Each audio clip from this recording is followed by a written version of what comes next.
No Man's Sky might just be the single greatest redemption arc in the entire history of modern gaming, and honestly, it's still wild to think about where this title started versus where it sits right now.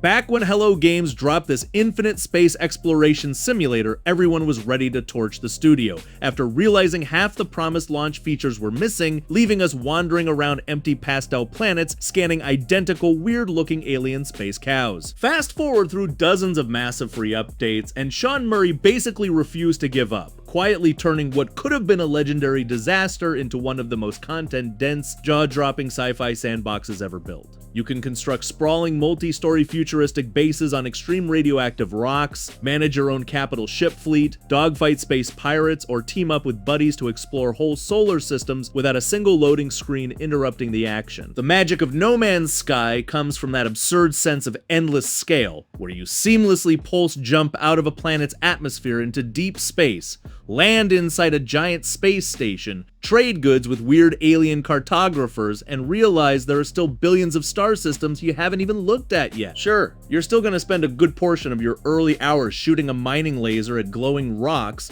just so your hazard protection suits don't let you freeze to death in a random blizzard, but that grind quickly unlocks total freedom. Whether you want to play as a calm, intergalactic botanist, a deep space freighter captain, or just a random traveler hopping across galaxies looking for the weirdest creatures imaginable, this game consistently rewards curiosity in ways few survival experiences ever manage to pull off. Imagine a world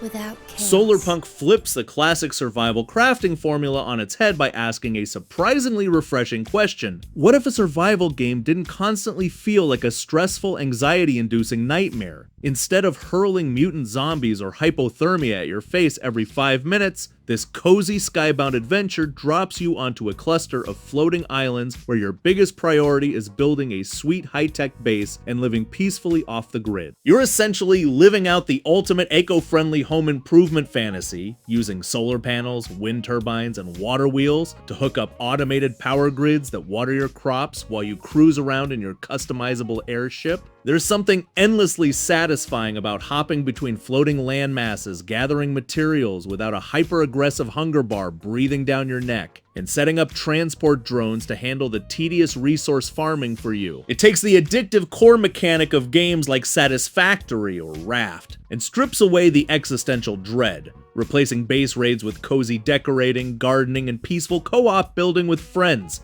The whole vibe is all about clean energy, bright aesthetics, and clean living where even the local wildlife helps you out. Like pigs digging up truffles when you take proper care of them. You spend your afternoons building modular greenhouses over cloudscapes, hooking up wireless power relays, and flying off toward the horizon just to see what kind of weird floating island landscape is waiting for you next. It is a wonderfully chill, low-stress playground for players who love constructing elaborate automated bases without having to constantly defend their hard work from giant monsters or relentless weather disasters.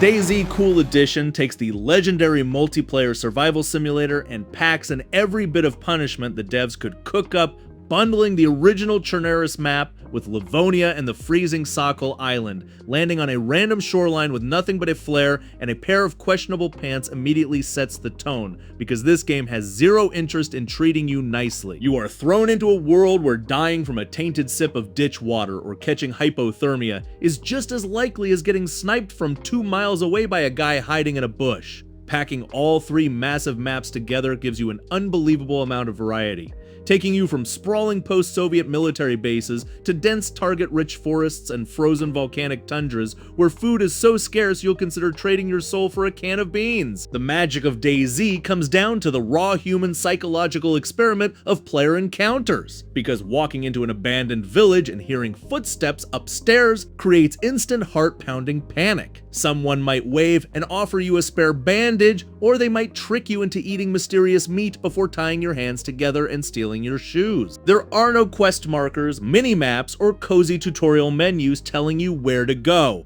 forcing you to navigate by reading real terrain, checking stars, and managing your body temp down to the degree. Adding the Arctic Sakal environment ramps the environmental pressure to 11, forcing you to hunt, fish, and build fires just to stop your character from shivering to death. It is unscripted multiplayer story generating chaos at its absolute finest, proving that no script in gaming can beat the sheer paranoia of hearing a bolt-action rifle click nearby.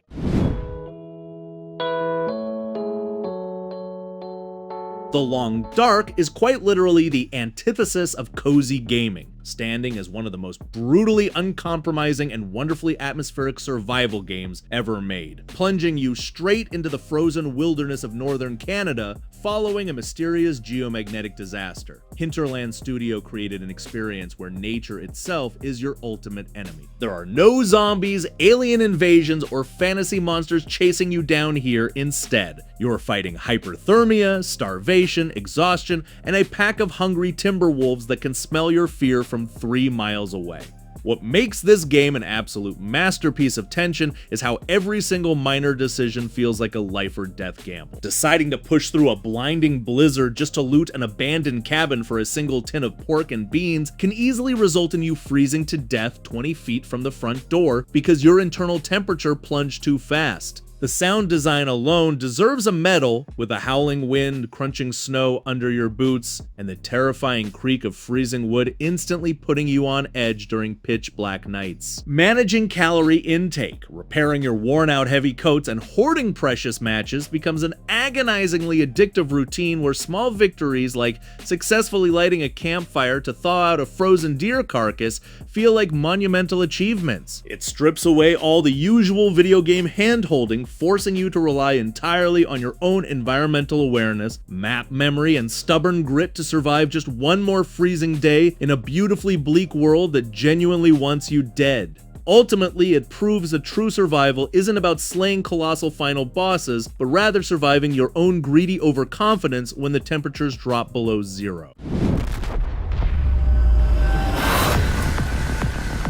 Subnautica disguised itself as a vibrant underwater exploration craft-a-thon, only to secretly deliver one of the most effective stealth psychological horror games of the last decade. Crashing your escape pod into planet 4546b leaves you stranded in a gorgeous oceanic paradise filled with glowing coral reefs and colorful tropical fish, making you think you're in for a relaxing aquatic vacation. That tropical illusion shatters the second you construct your first scanner tool. Start crafting deep-sea submarines and venture past the safety of the shallow sunlit waters into murky black trenches. Unknown Worlds Entertainment somehow mastered the art of submechanophobia and thalassophobia, turning every meter of depth into a nerve-wracking test of raw courage. You're constantly balancing your depleting oxygen tanks while listening to the haunting bioacoustic echolocation of gigantic reaper leviathans patrolling the dark depths just outside your headlights' reach.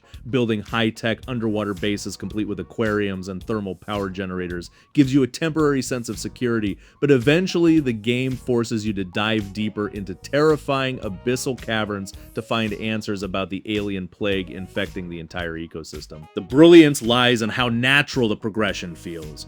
You start off panicked, swimming away from tiny exploding suicide fish, and by the end you're piloting a massive Cyclops submarine down into literal subterranean lava zones, while massive sea leviathans try to swallow you whole. It balances awe-inspiring beauty and pure heart-pounding terror better than almost anything else in the survival genre, ensuring you will never look at deep open ocean water the same way again, or at least not without instinctively checking how much oxygen is left in your tank. A dedicated Nintendo Switch 2 version of Minecraft is on the way. Minecraft is pretty much the undisputed final boss of gaming longevity, remaining an unstoppable cultural juggernaut over 15 years after Mojang first let us punch a digital tree for woodblock materials. The secret to its immortal popularity isn't insane hyper-realistic graphics or complex cinematic cutscenes, but rather the sheer genius of giving players an infinitely generated sandbox world and getting out of their way. You wake up on a retro pixelated beach with absolutely zero directions, punch some dirt, construct a crude wooden pickaxe, dig a makeshift hole in the side of a mountain to hide from hissing creepers before night falls, and suddenly you are hooked. From that very first tense survival night, the game seamlessly transitions into whatever you personally want it to be. Whether that means spending 3 months recreating real-life architectural wonders block by block, building insane redstone-powered automated farms that look like modern engineering degree projects, or heading into the Nether and the End to defeat bosses with your best friends. There is a deep, cozy nostalgia baked into C418's iconic minimalist piano soundtrack that instantly hits you right in the chest, creating a relaxing sanctuary where you can escape reality and just craft. At the exact same time, it can switch gears on a dime and deliver heart-stopping panic when you hear a stray skeleton arrow echo through a deep dark cave while carrying a full inventory of rare diamonds right over a pit of burning lava. It is rare for a video game to transcend generations, but Minecraft somehow managed to become the ultimate digital Lego set that continuously redefines player creativity across the entire planet.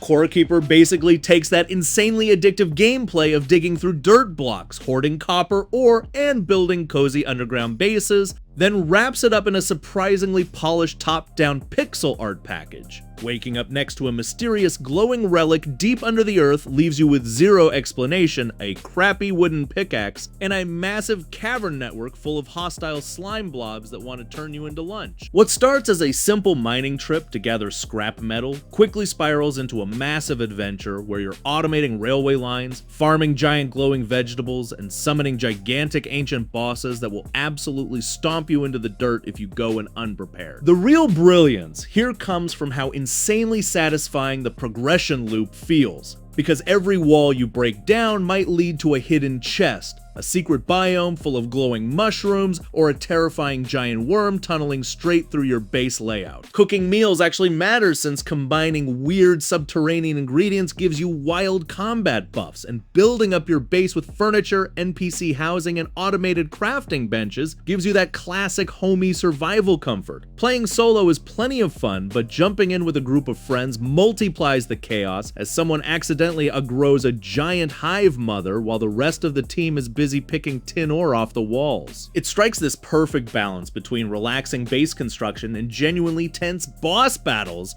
making hours melt away before you even realize you've been staring at pixelated rocks all night. You start off just trying not to starve in a dark hole, and next thing you know, you're running a full industrial electric grid deep underground while wearing full chitin armor. Approaching Haran.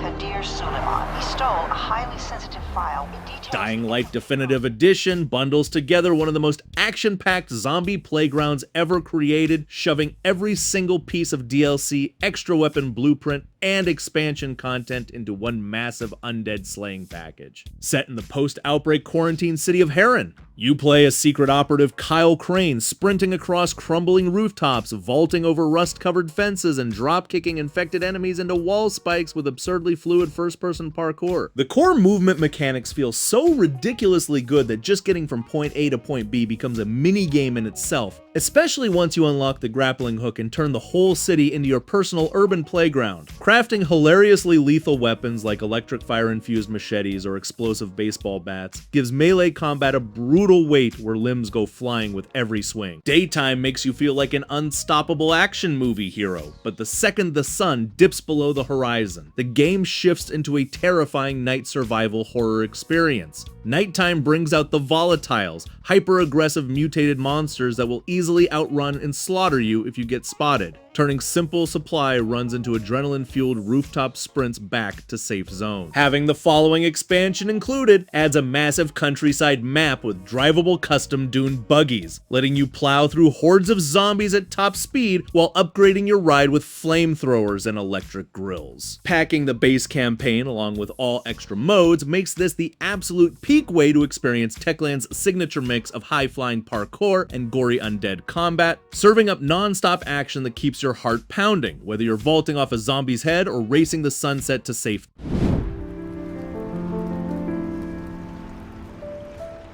Windbound takes the open ocean sailing vibes of classic Zelda adventures and marries them to a rogue-lite island survival gameplay, dropping you into a vibrant, flooded world with nothing but a ragtag knife and your own survival instincts. Playing as Kara, a warrior shipwrecked away from her tribe, your primary goal involves hopping between uncharted islands, harvesting sturdy bamboo, and constructing a customized seafaring vessel entirely from scratch. The sailing mechanics are surprisingly realistic and hands-on, requiring you to physically adjust your sails, catch wind gusts, and manage boat stability so a sudden rogue wave doesn't flip your fragile wooden raft upside down. Exploring each distinct island lets you hunt wild boar-like creatures with crafted spears, harvest ancient crystals, and uncover lost ruins while hunting for key gems to unlock the next ocean chapter. The visual art style is gorgeous with cel-shaded blue oceans and lush greenery, making the quiet moments of sailing alongside peaceful sea rays feel genuinely meditative. Combat and survival can get surprisingly punishing though, because making greedy mistakes against giant sea beasts or tough island bosses will send you back to chapter 1 with most of your hard-earned gear stripped away. Upgrading your ship from a basic wooden canoe into a massive multi-hulled sailboat rigged with fighting turrets and storage chests provides an immensely rewarding sense of nautical progression.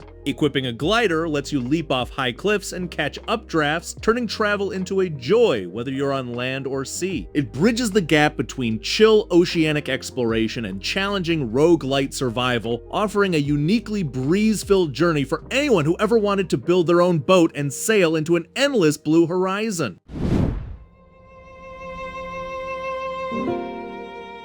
Sunless Skies Sovereign Edition takes the wonderfully bizarre cosmic horror universe of Fail Better Games and puts you in command of an actual flying Victorian steam locomotive cruising through the dark reaches of space. Instead of sailing normal oceans, you are navigating steam-powered trains across a shattered celestial sky where the sun has been murdered, industrial tycoons mine star stuff for profit, and cosmic horrors lurk just beyond your engine's headlight beam. Managing your locomotive requires constantly balancing fuel and munitions while keeping a close eye on your crew's terror meter, because letting horror spike too high will result in madness, mutiny, or your captain literally eating the rest of the crew to survive. The writing is nothing short of incredible, offering thousands of bizarre, dark, and darkly humorous narrative choices where trading weird goods like barrels of souls or unexploded clockwork nightmares feels like just another routine Tuesday business deal. Tactical combat pits your upgraded locomotive, fitted with heat rays, shotgun cannons, and heavy armor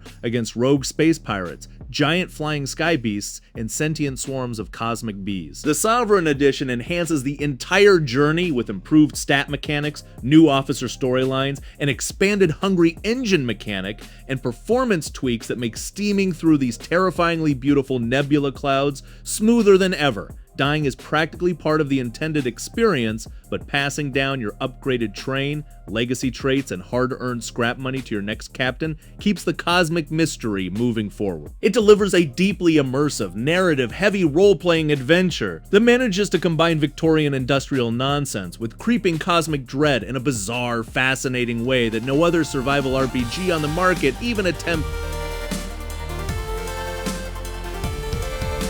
Okay everyone, thanks so much for watching. If you liked that video, please leave a like and subscribe, and ring the bell if you want to get notified when we release new content. We hope to see you in the next video.